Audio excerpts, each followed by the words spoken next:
Welcome to the Savvy Dentist podcast with Dr. Jesse Green, the show where great dentistry meets great business. Listen in each week as we bring you an inspiring person who will share their story, ideas and business techniques to help you create a practice and a life you love. And now introducing your host, Dr. Jesse Green.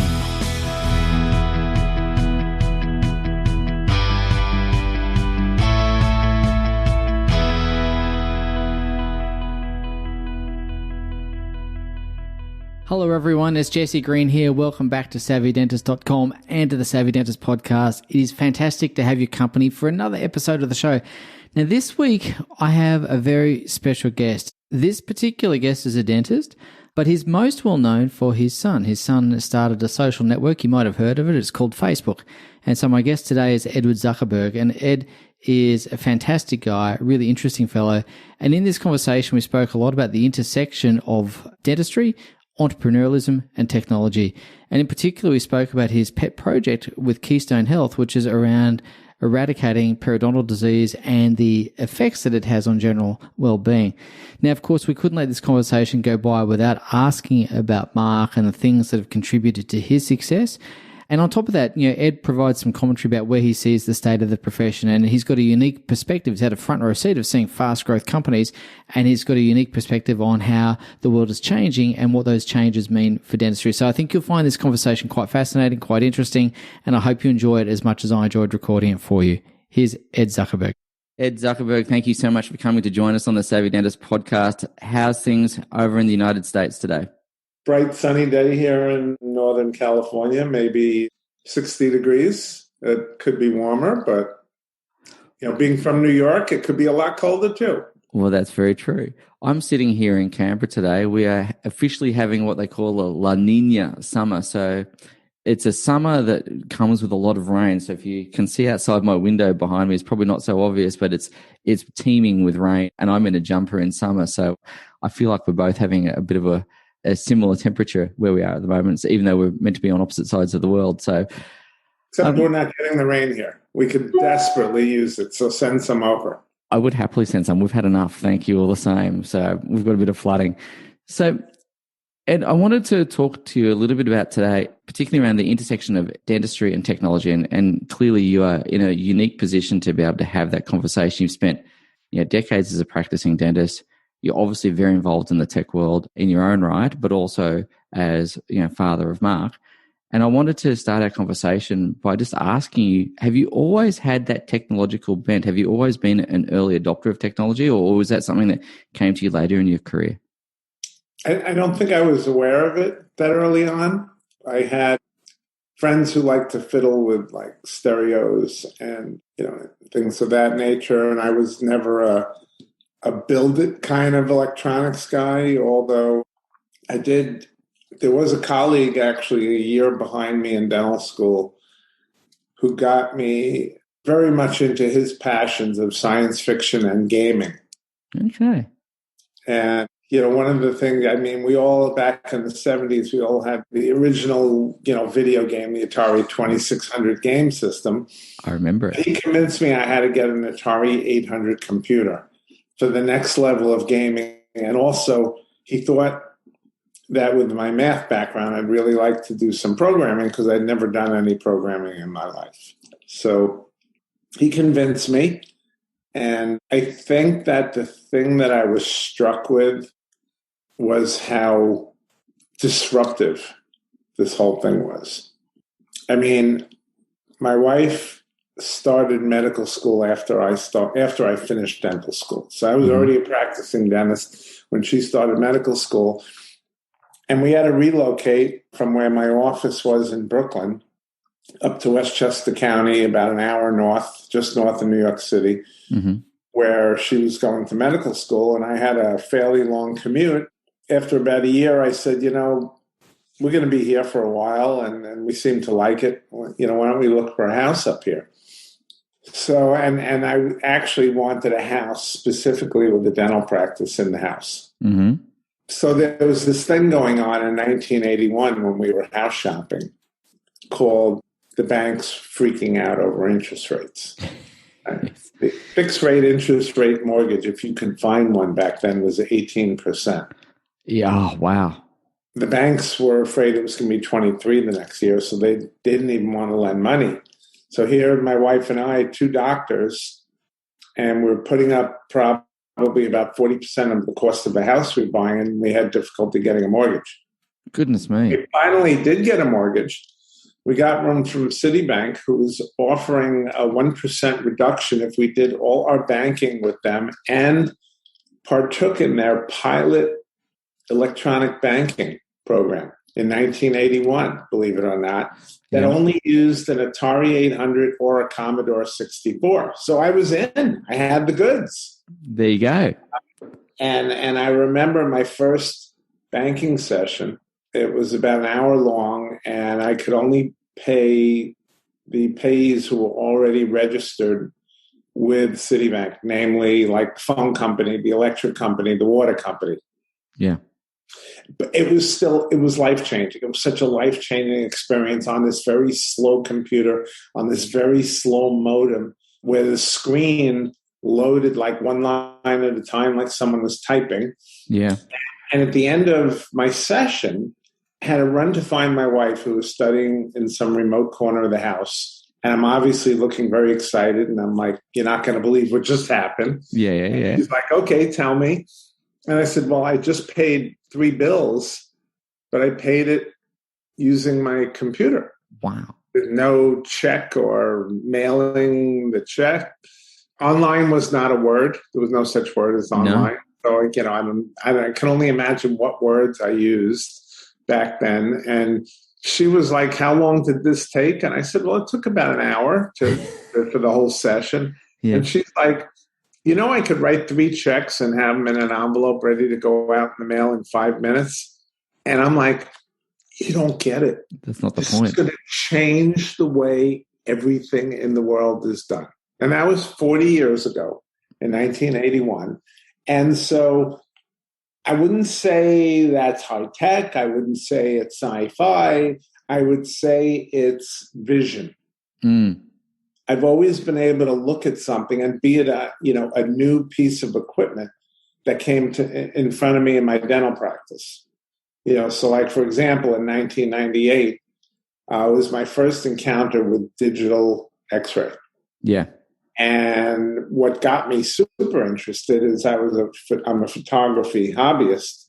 Yes. And I had got my first Sony Mavic digital camera. It was a 1 megapixel camera that held up to 14 images on a floppy disk. Actually, I had to stick a 3.5-inch floppy disk into the camera. But the images were there instantly as soon as you took them. No taking them to Walgreens or mailing them away to Kodak and waiting for like 10 days with bated breath for the blurry or the overexposed or underexposed. You knew what you were getting. The pictures were there on the screen. So when I thought of this in terms of dental X-ray, I'm like, wow, what the single most frustrating thing for me, and I'm pretty good with educating patients. I take the time to discuss. My wife being a psychiatrist, we definitely are very patient-centered and in tune to the patient's needs. But for whatever reason, the most frustrating part of the dental professional experience for me was knowing what my patients were, what work they needed, what treatment they needed, how to get them to a state of health. And yet, for whatever obstacles were in the way, money, time, fear, you name it, lack of understanding, the percentage of treatment plan cases that got accepted were not what we'd like them to be. Yep. People walked out the door without having the work done. It might have been a car payment, it might have been a house payment, it might have been food, or maybe they drive an expensive car and have all the food they need, and they just didn't see the value in dentistry. I don't know what. I have clues, but what I envisioned dental X-ray doing for me was now being able to blow up a tooth the size of an entire screen, chair side, instantaneously, And now all of a sudden that restoration, which the patient had to kind of squint to see in the small little film, now blown up on a screen, and it looks like a cancer in there. Yeah. And they want it fixed yesterday. Yeah. So intangible, but definitely that kind of, the ability to do that kind of, have that kind of, vision to understand which items presented in front of you will apply the appropriate return on investment to make them successful entrees into your practice. That's a really good segue for me, because as I was preparing for this conversation, and I was thinking about past, present, future, past technologies that have stood the test of time, where we are today, but equally gazing into the future. And what I'm understanding from this conversation is you were able to see very clearly at 1981 that what we now know as internet banking would become a thing. Similarly with digital x-rays, a great patient communication tool, the instant imaging, and so on. I wanted to perhaps skip the present for the moment, but crystal ball to the future, because you're, as I said in the beginning, you're in a front row seat. You have conversations around your dinner table that people could probably only imagine, in other spheres. You've got Mark sitting at the dinner table talking about Meta or Facebook, and of course your three daughters as well, who are involved in their own projects. And I'm curious to ask around what you see today. If you were to, what's your 1981 moment today? Is what I'm trying to ask you. Is in 1981 you had the epiphany that internet banking was going to become a thing, and I'm curious to ask you, what's your 1981 moment 40 years later? Well, I don't know that I am so much, able to give you the clue for the universe for the next. No. I'm just wondering what your best thoughts are. Certainly, when it comes to dentistry, I like to think that after 43 years now as a practicing dentist, about 11 years solid as an educating dentist, teaching, lecturing, working one-on-one with offices, and then advising startups, that I have a pretty good pulse on the industry and what I see a lot. Back in the mid-90s, my wife's loss was my gain. I mean, psychiatry was totally destroyed by managed care. And yet we in the dental profession, many of us, really turned a blind eye. They're not interested in us. There's much more money in medicine. We have a free run at this. And we did have a good run for a while until I got out of my little golden room in Westchester County, New York, when I started lecturing. Yeah. And here, I think one of the first talks I was invited to speak was in front of the State of Washington Academy of General Dentistry in Seattle. Yeah. And I wasn't prepared for the, so to speak, economic dental climate in the state of Washington. In New York, dentists still had quite a lot of free choice, and no one dental payer had a real stronghold. Sure. What I was unaware of was that in Washington, you have your 5 biggest employers in the state. You have Amazon, Microsoft, the University of Washington, the state of Washington employees, Boeing, all these major companies all had one thing in common, and that was that their employees insured with Delta Dental. Mm-hmm. And Delta Dental was now reversing the trend which was to slow down the rate of reimbursement to dentists, and Delta Dental now embarked on a plan to actually reverse the fees that they had paid dentists and pay them even less than they were paying at the time. So forget about cost of living. We're cutting paychecks now.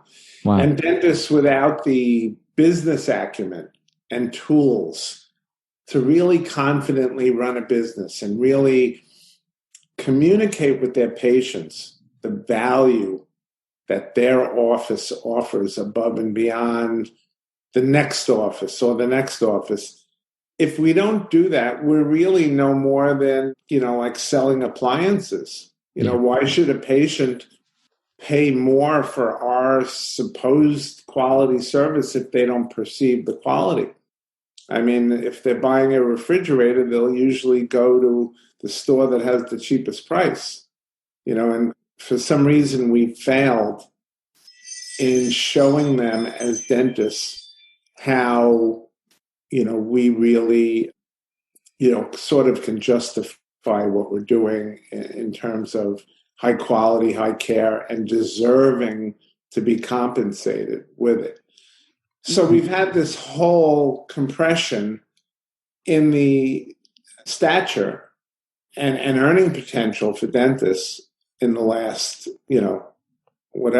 20 years, et cetera. Mm-hmm. And yet the cost of a dental education is not lower. If anything, it's higher. A number of schools are now well over six figures for 1 year in dental school. So multiply that by 4 with equipment expense, and the average student who doesn't have a rich mommy and daddy is $500,000 in debt from dental school alone, not to mention university before dental school. Mm. And so the question that gets raised, is this a prudent career choice? And we don't ever want anyone who's interested in a career in dentistry to ever be persuaded, because it's not a prudent career choice when it comes to finances and being able to live a good lifestyle commensurate with your skills and the education that you've achieved.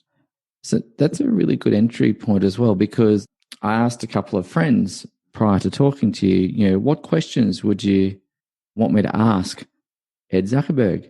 And one of the questions that came up was that decision. I've got let me set some context for that as well. I've got a teenage daughter, Ed, and she's just finished high school. So she's 17 years old and she's trying to choose her career. And she sat my wife and I down. My wife's a dentist as well. And she sat us down very, very, very seriously and said, Mum and Dad, I don't know how to tell you this, but I don't want to be a dentist. And and it was very sweet. It was very kind. And of course, we had no expectation of her becoming a dentist either, if that's not what she wants to do. But it did spark a conversation about vocational style education, such as dentistry, versus a broader brushstroke education that has multiple career avenues available to it. And I think to your point is, if someone's interested in doing dentistry and that they have a passion for dentistry, of course, we want to encourage people into the profession to do that. But just putting aside the question of university fees and tuition and student debt and student loan at the moment, do you think that dentistry as a vocation is as it was years ago? Or let me ask you perhaps a more pointed question. Do you see value in vocational education still, or do you see value in a broader type of education? And I know the answer is probably going to be both are valid, but I'm just curious to ask you that, and then I'd like to come back to encouraging people into the profession. Well, I mean, there's a couple of different models. I was not aware until maybe a year into my dental education at NYU College of Dentistry, where there were 200 students in my class. I wasn't aware that a good 100 of them had parents who were dentists. My dad was a letter carrier. Yeah. My mom was a homemaker. Yep. And I had one filling in my life as a kid. Yep. So it's not like I spent a ton of time in the dental chair. I think I got dragged in whenever my mother had a toothache. Oh, Eddie, open your mouth. Let's clean your teeth. Yeah. But I was not your typical dental student entrant. I mean, I heard some students talking about a bridge my first day in school, and I don't know if they were talking about the Brooklyn Bridge or the Manhattan Bridge. So, it turned out that I had the skill set. It turned out to be, I kind of backed into a great career for myself. Yeah. But today, and back then, I think NYU was 3 years, and the total of my tuition and equipment package for all 3 years was about $20,000. Yeah, wow. So today it becomes a bigger decision. Do I want to do this? Exactly right. I really want to get in this huge debt.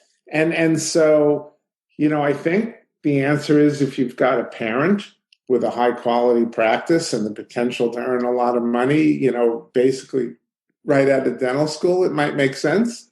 If you're, a young'un who doesn't really know where they're going to wind up in the profession, the ability to run the kind of practice that I ran my life, a sole proprietor, making all the choices and running my business the way I saw fit, adhering to my own high quality standards. If you're going to do that, you really have to, think about whether it's a financially feasible model. And then you have the vast number of dental graduates who will become employees. And I don't know what kind of loan debt forgiveness the DSOs that hire, thousands of dentists annually are willing to offer as a package. But, if you're doing that and you're working under someone else's umbrella and your own creativity is going to be stunted by whatever management's vision is, I really wonder if that kind of thing makes sense. So it scares me for the future of, professions which in the past have been able to successfully attract the brightest minds that our country has to offer. And, it's just becoming more prudent for bright minds to go into other areas. Yeah, I 100% agree with you. And you spoke a little bit about going back to the Delta Dental situation in Washington. You were saying that the economic situation there was very different to where you'd been in New York. And there's an expression in Australia that when the US sneezes, Australia catches a cold. And in essence, that we tend to be a little bit behind you in terms of trends. So we often look to what's happening in the United States to get some, thought about what could occur in Australia, I should say. And managed care has become more of a thing and is becoming more of a thing. And I'm curious to ask you what the current state of play is with managed care in dentistry in the United States at the moment, and what you might see is that continuing or how it's changing or where it might lead in the US. Well, pretty much the system that exists today is one that exists because it works for the insurance companies. Yeah. And in traditional insurance, any kind of insurance, be it life insurance, car insurance, home insurance, dental insurance, whatnot, the consumer or purchaser of the insurance is making a bet with the insurance company. Yep. They're betting the insurance company that they're going to die, that they're going to crash their car, that their house is going to have a fire. And the insurance says, no, that stuff's not going to happen. And if it does, we'll pay out. Yep. So, when I first started in dentistry, dental insurance was in its infancy. My first practice in 1979, I was able to build a 1-day-a-week practice that I took over from a retiring dentist into a full-time practice in 6 months. Yeah, why? Because my colleagues were not embracing the fact that their patients were now coming in with these papers and forms. And I was a brand new dentist starting out. And I'm thinking, hey, I don't really have a bookkeeping system. These people seem to not come in with money. They seem to expect me to send them a bill at the end of each month, for their dental treatment. Okay. Hey, you know what? Most of them actually pay. How cool is that? Yeah. But then, some don't, right? Yeah.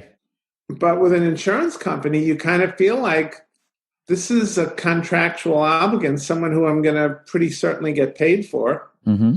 I think the patient's going to look upon me favorably for being willing to embrace this financial tool of theirs and help them maximize their benefits and help them offset the expensive cost of dental care. Yep. So that helped me build a practice really quickly.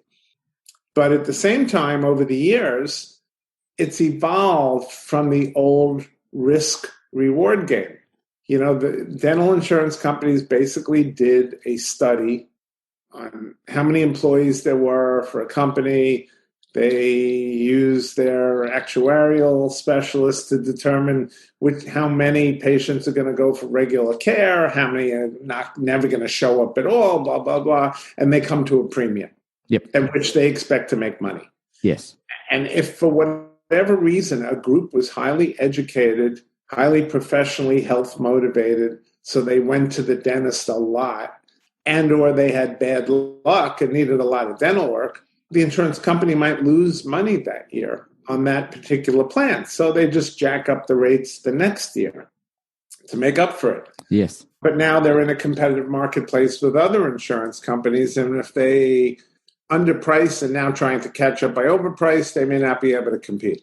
The bottom line is insurance companies are constantly looking for a way to eliminate the risk, to shift the risk elsewhere. Yes. And the lowest fruit in town is the dentist. Yes. So when a patient goes to a PPO dentist, first of all, the reimbursement amount to the dentist, the total fee, is significantly less than the normal, customary, and reasonable fee. And because of that, the patient's copayment is usually going to be smaller. Yes. And the dentist payment is smaller. So patient loses, or patient has a small win, dentist has a big loss, insurance company has a big win. Well, we started noticing some things in our practice that were not consistent with the philosophy of saving patients money. So there were multiple clauses, like, for example, when dentists tried to do a white filling on a molar. Yes. Back in the 90s. Yep. The insurance company changed the benefit to the benefit for an amalgam restoration. They said white fillings on back teeth are not functionally necessary. They're cosmetic. They're more expensive than an amalgam, which they're not, but it gave them a reason to reduce the reimbursement rate. So now you had a situation where a patient goes to an out-of-network dentist for a restoration, a white restoration, say on their molar. Yep. And the dentist charges $200, and the insurance plan reimburses 80% and sends the dentist a check for $160, and the patient pays $40 out of pocket. Yes. That same patient goes for that same two-surface white purse restoration. They go to a PPO in-network dentist. So the in-network rate for the $200 filling is $140 only. But now the dentist has to have a further conversation with the patient saying, your insurance may waive the benefit for a white filling, and because I'm contractually connected to them, I have to tell you that even though it's not the best restoration, they may change the reimbursement to a silver filling. The patient goes something like, well, I don't want a silver filling. I want a white filling. And the dentist goes, understand that your reimbursement rate, the fee is $140. You may be reimbursed only at $100 for a two-surface amalgam. So your copayment will be the difference. Yep. So the patient has this same $200 restoration, white filling, now done by a PPO dentist. The insurance company changes it for billing purposes to an amalgam, maxes the fee at $100, pays the dentist $80. The dentist is allowed to bill the patient $20 plus the $40 difference between the amalgam and the composite. Yep. So now the dentist is getting $140 instead of $200. The patient's paying $60 instead of $40, which they would have paid if they went to an out-of-network dentist. So you have patient lose, dentist lose, insurance win. Yes. So interestingly enough, here's my question for you, because again, you've been in the profession for a long period of time. It seems to me that there's been the evolution of that relationship over time. And the risk is asymmetrically being applied to the dentist, as you said, the low-hanging fruit in that. And in Australia, we're seeing a lot of people take up preferred provider relationships with insurance companies, and some people are very pro that relationship and think it is the best thing since sliced bread, and others are more cautious and more reluctant about it. If you were talking to an Australian dentist about, again, just casting your eye a few years down the track based on the American experience, what comments or thoughts might you share with dentists in Australia who are either in a preferred provider relationship or considering getting into one versus those that are not in one? Any particular advice or thoughts for dentists in that space? Well, my advice initially would center around not getting involved with them if it can be avoided. Yes. And the offices that have avoided it and have done so with careful education of their patients, so that the patients understand that their healthcare always has choices. And insurance is meant to provide some financial assistance with choices, but not be the final word on what the choices are to be. They need to understand that these are companies that are only interested in profit, not in the patient's best health. Yeah, 100%. The other thing is that if they're going to successfully compete against their colleagues who are going to be accepting lower fees, it's going to need to be quite clear to the public that the service that you are offering is superior to the service that they can get from a PPO clinic. And many of them will dispute that. They think that they have learned to manage and control costs, on a company-wide basis and whatnot, and by lowering costs, keep their profit margins high so that they can still do quality dentistry. What do you think? Look, here's my take on it. I think when you're single source dependent for patients, I think that's just bad business practice in general. And in Australia, those preferred provider practices are funneled a lot of patients from the insurance companies compared to non-preferred provider practices. I think it creates a situation where you become dependent upon that source of patient flow. And when you're dependent on that source of patient flow, the risk is that the rules of the game change, as you've just expressed. The rules of the game are subject to change. And so I think diversifying patient flow is always a good thing. In our practice, we don't have a relationship with an insurance company in a preferred provider situation.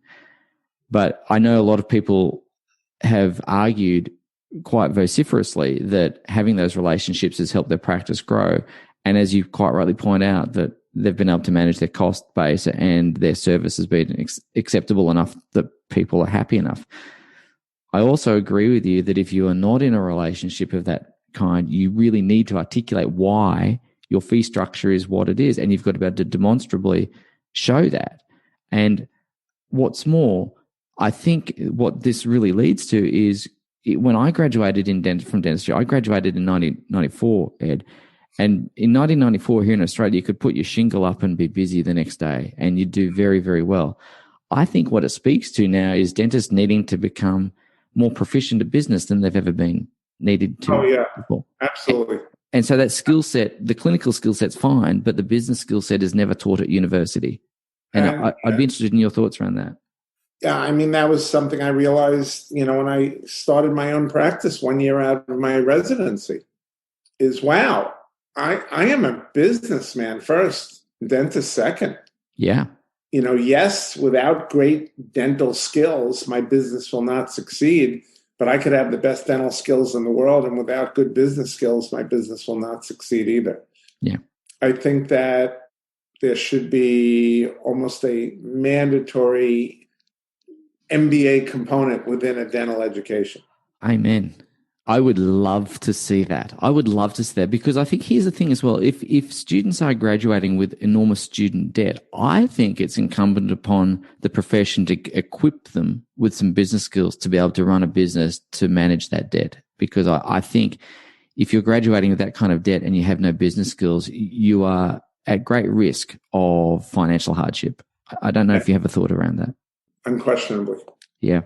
I'd like to just shift gear for a second, Ed, and talk a little bit about your startups, because you said to me as we began our conversation, you're involved in the startup world. And I'm curious to ask, what sort of startups are you involved in, and what is it that floats your boat or spins your wheels? What gets you excited? So I guess the second career, if you'll have it, started sometime late in 2010. Yeah. When Howard Ferran of Dentaltown reached out to me, and he ran into a problem. He was an early adopter of Facebook. Yes. And he ran into a problem that he couldn't get an answer for. And he heard that Mark's dad was a dentist, so he looked me up. Yeah. And he goes, Ed, I want to be friends with every dentist in the world. And Facebook's telling me I can't have any more friends. And I go, ooh, that doesn't sound good. He said, yeah, I've got 5,000 friends and I can't have any more. And I go, okay. So what happened here, Howard, is you set up what really should be the framework for your business as a personal profile, not as a business page. Because as a business page, you could have access to unlimited millions. And he goes, can you fix that? I go, yeah, I can help you convert that page over to a business page. So I did. And he's like, you need to write an article for Dental Town. Does my office need a Facebook page? Great. So I wrote the article. It was very well received. And the editor asked me to write another one. What else are you passionate about? I said, well, I'm not, even though I'm a really good dentist, I'm not into teaching dentists how to do dentistry. Yeah. But I am passionate about technology, and I would love to talk about how, I evaluate technology and how I've integrated various technologies into my practice. So after that article, I started getting phone calls and emails. Wow. Dental schools in New York, Columbia, NYU, the Washington State Academy of General Dentistry. Then I did a joint venture with Henry Schein called Likeable Dentists, where we tried to get a program off the ground to make it easier for dentists to get onto Facebook. And then I was pretty much doing freelance lecturing at meetings, study clubs, things of that nature. And all the while getting fascinated by the startup world, the knowledge I've accumulated, watching my son's company grow. And now I bring to the table for a startup not only the clinician eye view of the dental product, I bring the vision of how I think their idea either might be successful in its current venue or how it might need to be reworked to be more attractive. Where appropriate, I can introduce them to other talent to help them develop their products, and also financial resources in terms of venture capital companies to help them raise money to take their ventures to the next level. So in the beginning, it was anything from smart toothbrushes that could track toothbrushing to I've looked at a robot to place dental implants. Now we've got a company that is using robotics to prepare teeth for crowns and restorations. Oh, wow. Is that in the market at the moment? In development. Wow, okay. Companies to develop ways to debride and obturate the root canal in 70% less time. Chemicals to dissolve calculus and plaque from the mouth to simplify the hygiene time in the office and cleansing and home care at home. Artificial intelligent interpretation of x-rays to help dentists. But a game changer for me, and actually before I get involved with my game changer, I collaborated with Jeremy Krell, who was the chief dental officer for the toothbrush company Quip. Mm-hmm. And like myself, although Jeremy's about half my age, like myself, we're both serial entrepreneurs, advisors, with a number of companies in our stable. And at some point in time, both have experienced the frustration of our companies needing capital to grow, and the bigger venture capital companies are either A, not interested in dental, or B, not interested in companies that don't currently have product and existing revenue. Mm-hmm. So very hard. Jeremy actually earlier this year established Revere Partners, named after Paul Revere, who was a dentist, by the way. Yes. And Revere Partners is the first venture capital fund that invests only in early and pre-seed oral healthcare companies. Oh, wow. That's really interesting. So we launched our first fund in Q3. We're launching our second fund right now as we speak in Q4. And there'll be funds on a quarterly basis. And our investors are, for the most part, dentists who want to invest, small amounts in the business that they understand and know the most, and partake in some of, the upside potential of these early startups. Yeah. Wow. So the other thing that I wanted to talk about, because I'm talking about my passion right now at the moment, which is neither technology nor, well, it is dentistry. Yes. So we have known, as long as I've been a dentist, we have known that dental disease does not just stop and end all with losing your teeth. No. Dental disease is the culprit, and then as a result, spews a lot of disease and inflammation throughout the entire body. Yep. And anecdotally, I've seen a couple of patients with really severe fulminating periodontal disease in their 30s who refused treatment for whatever reason. And ultimately, unfortunately, I experienced this with 2 patients dying at very early age of heart disease. Yes. I'm talking late 30s, early 40s. That's young. So we've known, we may not have understood the pathway. We've known about links to Alzheimer's disease. We've known about links to digestive cancers like pancreatic, esophageal cancer, colorectal cancer. We've known about how difficult it is to regulate blood sugar in diabetics with gum disease. And we're investigating and think we have positive links to things like clinical mental depression and erectile dysfunction, as also having bacterial origins relating to the biome of the mouth and the intestinal flora. So when it comes to the mouth, there's one bad player.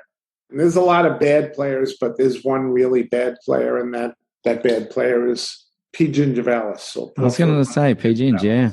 P. gingivalis has been researched and studied for 70 plus years, thousands of research papers on it, tying in links. Hey, the toxic proteins of P. gingivalis are always there in the autopsies done on Alzheimer's brains, like 96% of them. Wow. Okay. So the researchers have basically gone looking in the brain of these, autopsy brains of people with Alzheimer's disease, looking for P. gingivalis in the brain. They're looking in the heart and tissues and the endothelial tissues of people who supposedly had a coronary death or a stroke or something, some type of atherosclerotic event that was potentially brought on by gum disease. And we're looking for P. gingivalis in those tissues. We're looking for it in the liver, where glycogen synthesis occurs, where we suspect there's a problem in diabetes. And we don't find the bacteria anywhere but in the mouth. Okay? And you would not expect to find P. gingivalis in the brain. Let's look at the organism a little bit. First of all, it's anaerobic. So it needs areas without much oxygen. The pockets under the gum seems like a great place. The brain, highest oxygen tension in the whole body is in the brain. Also, there's this little matter of this significant biological structure that we possess called the blood-brain barrier. The blood-brain barrier is impervious to passage by most bacteria such as P. gingivalis. Now, we know meningococcal can cross it, which is why meningitis can kill so quickly, and why whenever there's an outbreak, we have to really be on the alert. But in looking at P. gingivalis on an ultra-high level, electron microscopic level, we realize that P. gingivalis has outer membrane vesicles, OMVs, and these are released into the bloodstream. Not the bacteria, but the outer membrane vesicles, which contain the toxic proteins, okay, which we call gingipains, which are only correlated to P. gingivalis. These get carried through the bloodstream to these end organs. And they are able to reduce the permeability of the blood-brain barrier. Oh, wow. So they can enter the brain. So they transport these toxic proteins that are byproducts of P. gingivalis, the toxic proteins, directly into the brain where they cause neuronal destruction. In the liver, In the liver, they destroy the body's ability to synthesize glycogen. So what's your research showing? Is it a case of how to deal with these vesicles, or is it a case of eliminating or inoculating against Porphyromonas gingivalis? What's your thinking around that? It's a great call. So there's a company, a public company called Cortexine, that's publicly traded under the ticker CRTX. Cortexine was roughly at the stage where the company I'm involved with, which by the way is called Keystone Bio, and the name of the company Keystone Bio is named because back about 15 years ago, a couple of scientists from the University of Washington coined P. gingivalis as the keystone pathogen of periodontal disease. Yes. The single worst bad boy of period disease.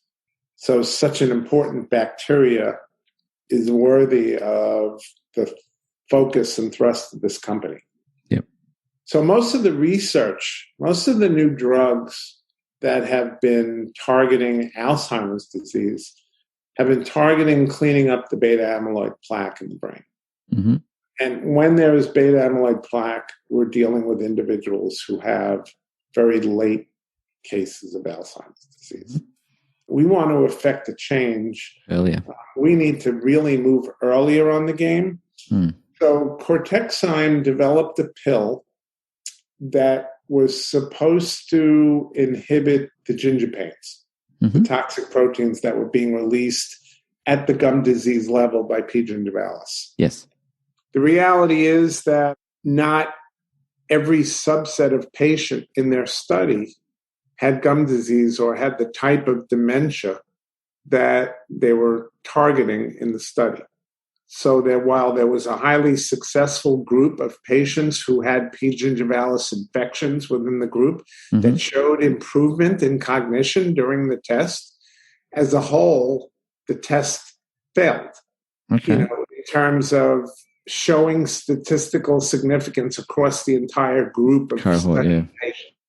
But in the subset of patients that had P. gingivalis gum infections, there was reduction in loss of mentation. Yep. And the flawed therapy is that they're not treating the source. They're not treating the disease in the pocket. They're only treating the byproduct, the OMVs, and the gingipains. What Keystone Bio is doing is we're working at the gum level. Okay, so we know when the patient goes into the dentist or the hygienist, and we do a thorough subgingival scaling and root planning, and get that patient really clean. Unfortunately, within a month, P. gingivalis is back. Recolonized, recolonized, P. gingivalis back. So what the therapy here, the product, which will be in gel form, the dentist or hygienist will do scaling and root planning, will then inject the gel into the pockets where the surface is now clean. And now we're going to eradicate P. gingivalis for 9 months to a year from that pocket. Wow. So no need for gingipain inhibition because by destroying P. gingivalis, you're eliminating the source of the gingipains. Yep.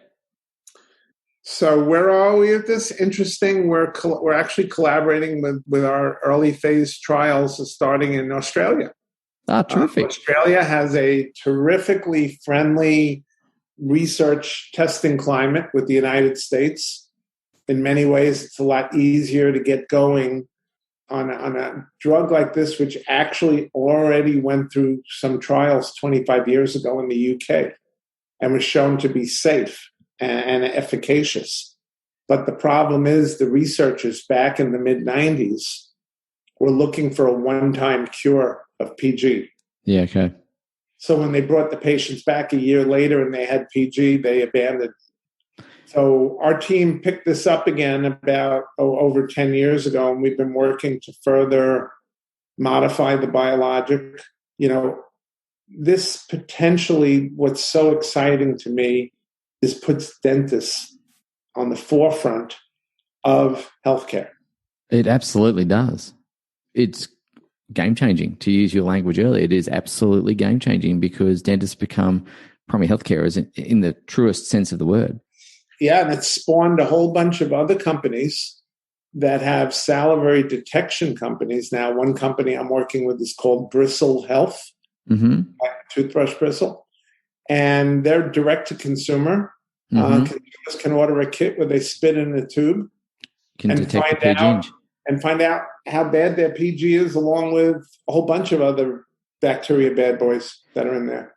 So this is really a lovely intersection of therapeutic treatment, chemical-based treatment, along with some technology in terms of sensing what that level of PG is, as well as then the profession itself being able to administer and deliver that treatment in an efficacious manner. So it's a lovely trifecta you've got there.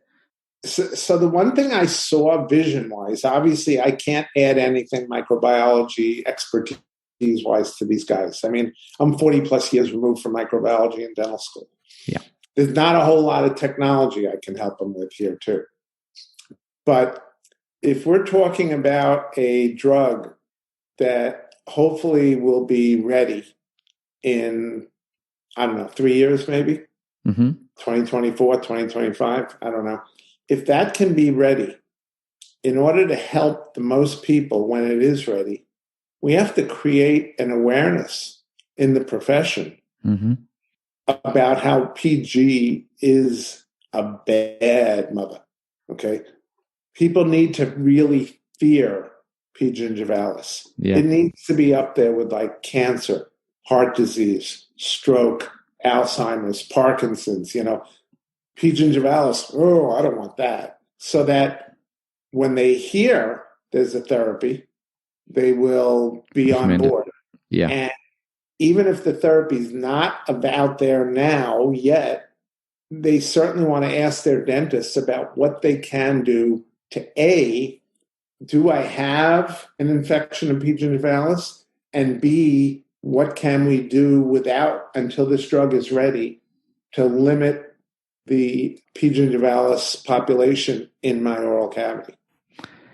Do you think that there's going to be a place for a public awareness campaign around that as well, so that the public will drive the dental profession as much as the dental profession drive the public? Well, we're just at the stage now where we're crafting a marketing approach. Sure. But interestingly, one of the things so this was my idea kind of thing, because a lot of my dental colleagues have come to me and said, hey, I'm not a big investor, but could I get like a 10K or a 25K piece of Keystone Bio? And so I discussed with the company, because the company's probably going to be doing a raise of somewhere in the $25 to $50 million range of capital that they're raising. It may be, $150 million valuation early on.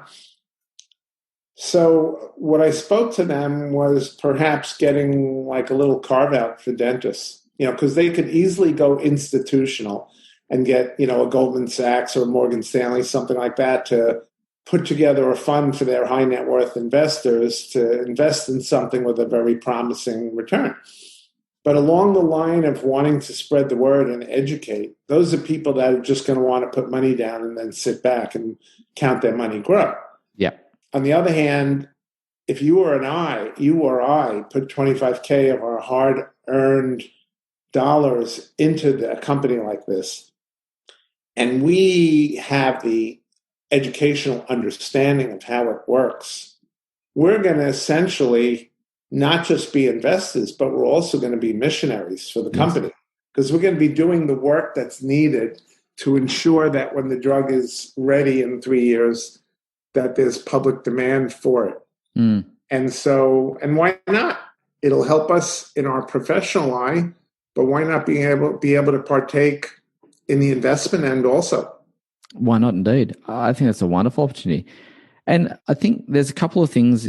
I've got a few things I'd like to just run past you if I can, because I think there's some spectacular opportunity there from a healthcare point of view, but as you say, from an investment point of view. But from the healthcare point of view, if that does what it hope it does do, and we can address that P-Ginge at the source and keep the pockets clear of P-Ginge for 9, 10, 12 months, however long, What's the long-term impact? I'm sure you've done the modeling on what does that mean in terms of 5 years, 10 years down the track for those individuals who've had that therapy.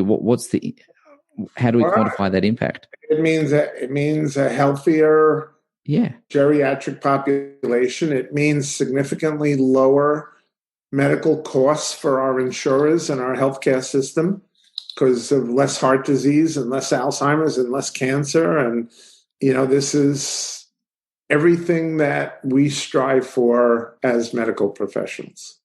100%. And for dentists to all of a sudden have the opportunity to stand next to our physician colleagues and be at the forefront of potentially the biggest change to moderate and alleviate many of the cases of horrible maladies would be just an incredible thing for our profession.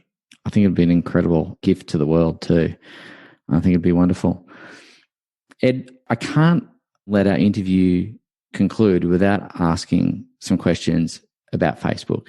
As I said at the outset, you've been in a front row seat to see fast growth businesses, and I suspect you're going to be in the front row seat of another fast growth business in Keystone.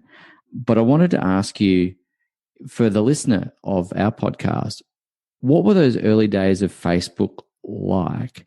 And I'm curious to ask, because there were other social media platforms, MySpace and others around, what was it that set Mark's company apart from the others? What allowed him to succeed? I'm curious to ask what you see as those ingredients in there. I know that's a big question with probably multitude and multifactorial answer, but I'd be interested to get your take on that. I think it was a perfect storm. Yeah. So I don't know that there's any one factor as much as it was a common, obviously you start with an individual who's incredibly gifted. Yeah. And had a propensity for this kind of knowledge and understanding and vision and technology all rolled into one. Being born and raised in the house of a tech-savvy, tech-minded dentist who, when he was 11, decided that with 2 kids with computers, with a computer in the bedroom, with 3 or 4 computers in the dental office, decided that he wanted to network all the computers in the house and bring broadband into the house in 1995. That didn't hurt him either. The average home in America with an 11-year-old potential programmer had 1 computer. It probably used America Online in 1995, dial-up access, and people shared time with other family members. Yep. So remember, he had 3 sisters and 2 parents to share with. So once we got broadband, now he had his own computer, his own room, 24/7 broadband, the ability to not just do game surfing like his friends may have did, but because there were 7 computers on the network, he could learn how to make the individual computers talk to each other, so to speak. The first social network was actually born in our home. Yeah. I had a guy from Comlight came into the office. Comlight it's this like strip of 6 colored lights, and you put them in all different rooms and you set up light codes. So like a blue and a red might mean that your next patient's waiting. Cool. Yeah, nice. The lights go on and off. And I remember talking about, you alluded to our dinner. Our dinners were always, everybody had to discuss something from their day. Not necessarily a highlight, not necessarily a low light, but something interesting that they wanted to discuss. And that particular day, I chose to discuss this Comlight system. Yep.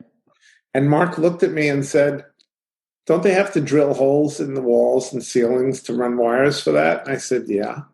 And he goes, "But you've already got computers in all the rooms in your dental office. You don't need this." He says, "I could write you something in a week." And in essence, he started working on it that night and finished it in 2 nights. Wow. So he wrote something called Zucknet for us. Yeah. Whereby now, like the hygienist would write me a note, which we saved as macros also, hey, I need a check exam, for my patient before they go home, or the front desk can let me know when my next patient is ready, or I've got a phone call from someone. Do I want to take it? That kind of thing. And we had our own in-network, in-house office messaging system. Now, when he got to college and got the idea for Facebook, it was certainly not a novel idea. I mean, you already had MySpace, and you already had, I don't know, there were a couple of other social networks out there beforehand. Even in dentistry, we had Dental Town's Townie Board. Yeah, I think may have even preceded Facebook. Yeah.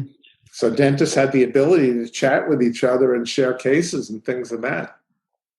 So he analyzed what was out there and said, this is not what people want, They're not looking for like a dating site or something like that. They're looking for more meaningful stuff like collaboration at school and all that. So he based his around schools, which no one else had ever done before. Yeah.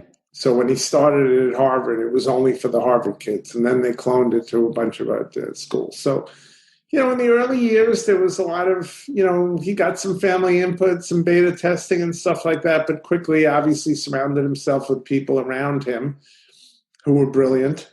And, it was kind of it was an interesting ride to watch from a distance, because by the time he started the company, he moved to California and we stayed in New York.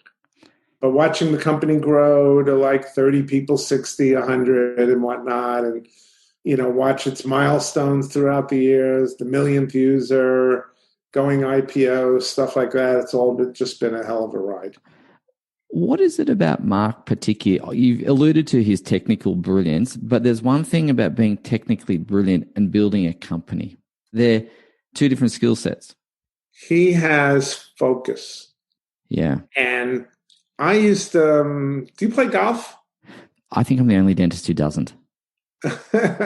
Well, if you look at like the professional golfers, I mean, and then you look at most duffers like us, I mean, we can hit one or two shots like they can hit, but they hit shot after shot after shot after shot.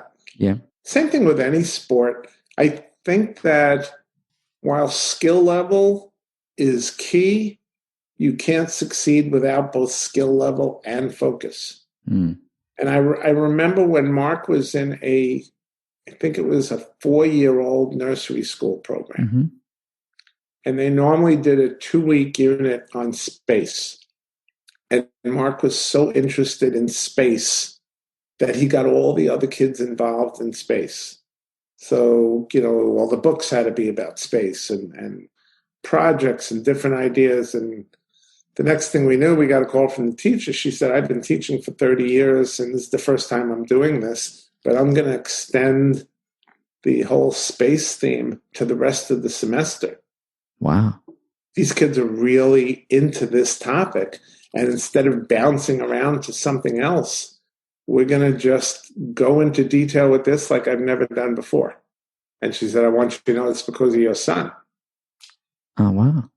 So the ability to see a problem, meet the challenge head on, and just put whatever energies into it to get it done. I've seen him do that numerous times in his life, and it's pretty amazing to watch. Is that innate, do you think? I think so. Just the DNA that he's got coursing through him. Okay. And one last question, if I may, about Mark, because again, we only see what we see on TV, and I'm sure that's one fraction of 1%. But I'm curious to ask, when you've got someone in your family who succeeds so spectacularly, and let's face it, he's one of the top 3 or 4 wealthiest people on the planet, what happens in the family unit? Because all of a sudden your privacy becomes, intruded upon. People take an interest in your family in a way that perhaps other families wouldn't have to experience or either have to experience or get to experience. I'm curious, what's the impact of that for the Zuckerberg family?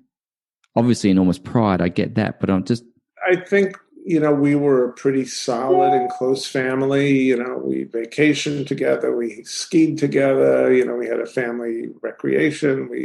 My wife she left her medical practice for 10 years to raise the kids, and everybody was quite close. And, we all lived in a small house together. So I think everybody was pretty supportive of everyone else. And indeed, Mark brought his older sister, Randy, into the business, run the marketing component of his company. We moved the whole family out to California. We were all living in California nearby for a while. So there was a tremendous amount of, just synergy and support and whatnot. So, my girls have both achieved tremendous amounts in their careers as well. And so I'm pleased that they have sought their lives as their own people, not always easy being in the family known for Mark. Yeah. But they've all three of my girls have accomplished amazing things, which we're incredibly proud of too. Of course. Ed, you've been a really generous guest, and I appreciate that so much. And I know you've got a sore shoulder. You're recovering from some shoulder surgery. And so, I can see you moving around there. So thank you for enduring that discomfort throughout our conversation today, that physical discomfort. And I really appreciate you spending some time with our listeners today. I hope you get the chance to come down under with Keystone. And if and when you do come down to see all this testing get rolled out, we'd love to catch up and have a beer or a cup of tea or what a beverage takes your fancy. So really hope to see you down under soon. Sounds great. Enjoyed, Jesse. Thanks so much. Thank you for listening to the Savvy Dentist podcast with Dr. Jesse Green. For more free tools and resources, join the free Facebook group. Visit drjessegreen.com/Facebook. And for more episodes, visit drjessegreen.com/savvydentist.